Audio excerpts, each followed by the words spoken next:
So now we are in June. It's like the 6th month of the year after 12. So we're kind of, reaching that halfway point of the year, which is kind of scary actually. So given the monthly themes that I've been doing for TBRs for this year so far, they have been going really well. And actually May went really well. And I got a lot of reading, not only my TBR reading, but a lot of like general other reading done for that month. I think it was 10 books in the end, 10 and a half if you count June by Frank Herbert, I think his name is, which I'm currently reading at the moment. I'm quite enjoying that one and taking it slowly. Actually, I'm just under halfway for that book, and I will say this, that whilst it is a nicely written book and I am enjoying it, there is a lot of like really random exposition which is just done by like the characters' thoughts. So many of the characters every now and then will just have a thought where they just tell you basically what the author wants you to know, and that's a little bit frustrating because you're kind of like, oh come on, you got to give us like a little bit of storytelling here, not just, oh wait, I need you to know this, here's what the character thinks, and that's the truth. I am enjoying the read, and it's nice to be able to have like a bigger book and to take time in it to read it slowly, because actually I think part of the reason I read so much in May was because they were all quite slim books, and it's they're ones that you could like just pick up in a sitting or two and just get through and enjoy. Anyway, enough about May, let's talk about June, because I've got 6 books here that meet under a common theme, and that common theme is catching up. So basically, whilst I've been really enjoying doing these sort of like themed monthly TBRs, it does mean that there are quite a few books on my shelves that subsequently don't get read because I'm not putting them to the top of my priority list because they weren't on the TBR. And I will say that I have actually been very good. Because I've been limiting myself to sort of 6 books on the TBR, that has given me the space and the freedom to pick up other books as and when I fancy. So it's kind of like a mood reading, TBR reading time. But that still means that there are some books where kind of have been getting left behind, either because I've been buying new books to kind of match my theme, which I've been really excited for, or because they've just kind of haven't seemed as relevant to like the time or the mood.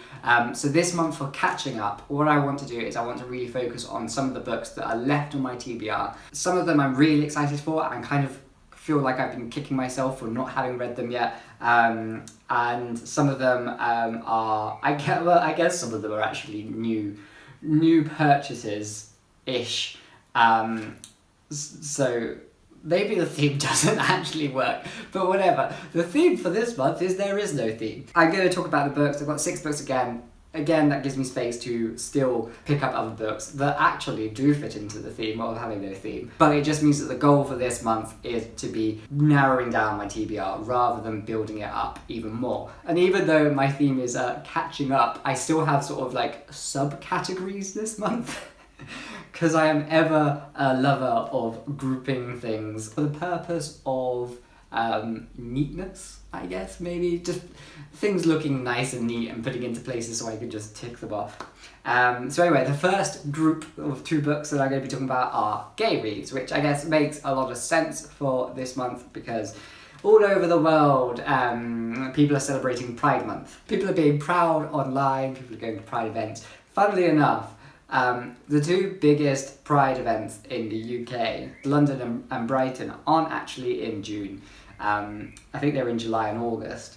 So that's something. But I thought, well, we've still got some gay books here, and what better time to read them. The first one is Dancer from the Dance by Andrew Holleran. You might have heard me already talking about this book in my little complaining video where I was saying, oh, I just don't feel there's anything good coming out in the summer. This one is coming out this month in 4 days, so June 6th, and it is a queer cult classic of a straight-to-do man who wants to get involved in that sort of gay scene.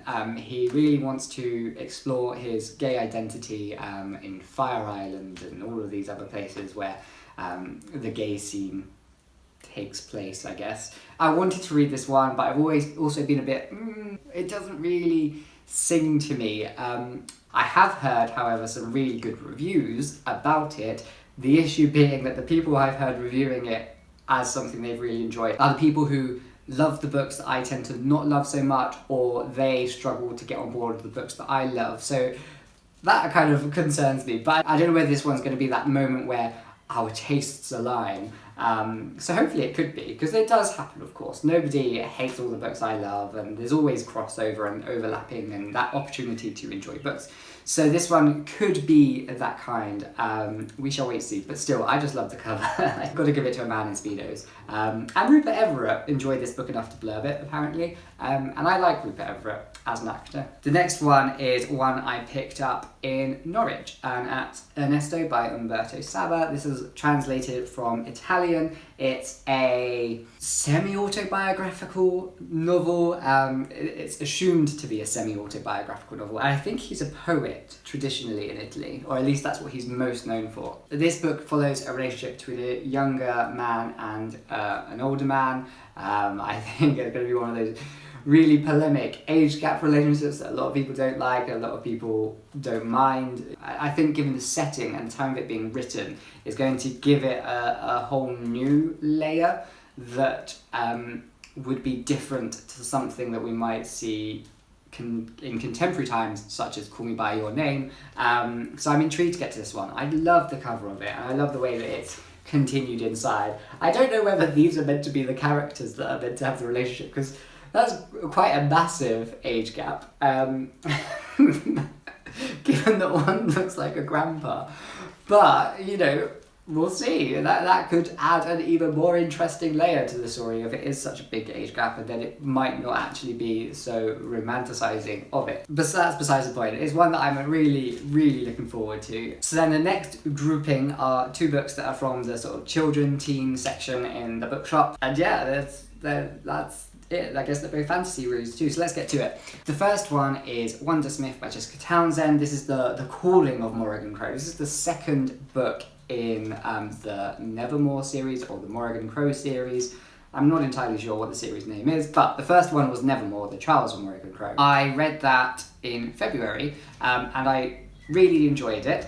I did feel like it wasn't perfect, and I was hoping for more from it, but I enjoyed it enough to want to pick up the second book, mostly because I am rooting for Cadence, who is one of my favourite characters from the first book, and so I'm hoping she is developed more in this book. The series follows Morrigan Crow, who is from one world and then gets transported into another world, kind of world, or like pocket of a world. I don't know, it was a bit vague and a bit odd in that kind of aspect of it. However, she's in this like sort of newish world, and she's living in this hotel, which is really a lovely place to read about, because things change, things grow, rooms are all mysterious and higgledy-piggledy, and there's a really great cast of characters who occupy the hotel. Morrigan Crow in the first book was trying to get through these trials in order to get her to a place where she can learn the magic at the school, and then the series kind of continues on from there. So this is the second part. Hopefully it's going to improve from what my issues were in the first book, because part of my problem with the first book was the part where she was in like her original world, and I'm imagining that we're not going to have that in this book. I'm excited nonetheless. I love the covers, and I just think it's a nice series to kind of be invested in. And then the second book is Song of Sorrow by Melinda Salisbury. Now again, this is a second book in a series. This is the final book of a duology from Melinda Salisbury, starting with State of Sorrow, and then we've got Song of Sorrow here. This duology follows a kingdom in which are in perpetual mourning after the king's wife and son died in an accident, and the daughter, called Sorrow, kind of is stifled by this feeling, this emotion. And then as the story progresses, Sorrow finds herself in a position in which she has to sort of vie for the power of the kingdom in this sort of political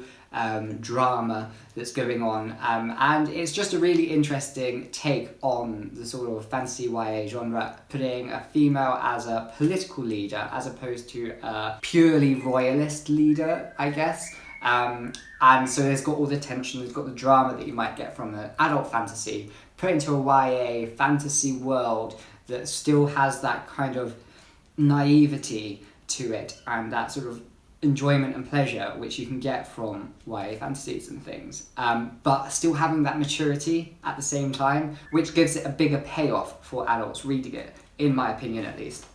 So I really enjoyed the first one. I took it out from the library, and then for my birthday, my colleague at the bookshop got me the first one and the second one, so now I'm going to read the second one, and hopefully I will enjoy it just as much as I enjoyed the first one. I have high hopes, but I don't think my expectations will diminish the potential of this book. And then the final sort of grouping of 2 books are French books, books translated from French. So the first one is The Boy Who Belonged to the Sea by Denis Theriot. Oh my goodness. I remember when I last said this name, I think for my Christmas book haul, I seem to remember Nicole did help me give a pronunciation of the name, and then I of course have completely forgotten because I am horrendous at French. Anyway, The Boy Who Belongs to the Sea. This is a story about 2 boys who, within their friendship, develop this imaginary world that helps them kind of get through life with happiness and playfulness.